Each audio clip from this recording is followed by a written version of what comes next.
আর যেখানে যাও না রে ভাই সপ্ত সাগর পার, কাতুকুতু বুড়োর কাছে যেও না খবরদার। সর্বনেশে বৃদ্ধ সে ভাই, যেও না তার বাড়ি, কাতুকুতুর কুলফি খেয়ে ছিঁড়বে পেটের নাড়ি। কোথায় বাড়ি কেউ জানে না, কোন সড়কের মোড়ে, একলা পেলে জোর করে ভাই গল্প শোনায় পড়ে। বিদঘুটে তার গল্পগুলো না জানি কোন দেশি, শুনলে পরে হাসির চেয়ে কান্না আসে বেশি।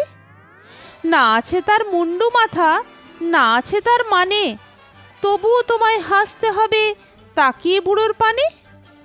কেবল যদি গল্প বলে তাও থাকা যায় শোয়ে, গায়ের উপর সুড়সুড়ি দেয় লম্বা পালক লয়ে।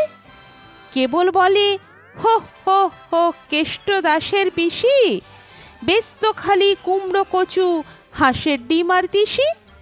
ডিমগুলো সব লম্বা মতন, কুমড়োগুলো বাঁকা, কচুর গায়ে রং বেরঙের আলপনা সব আঁকা। অষ্টপ্রহর গায়তো পিসি আওয়াজ করে মিহি, ম্যাও ম্যাও ম্যাও বাকুম বাকুম ভৌ ভৌ ভৌ চিহি। এই না বলে কুটুত করে চিমটি কাটে ঘাড়ে, খ্যাংরা মতন আঙুল দিয়ে খোঁচায় পাঁজর হাড়ে। তোমায় দিয়ে সুড়সুড়ি সে আপনি লুটোপুটি, যতক্ষণ না হাসবে তোমার কিচ্ছুতে নাই ছুটি।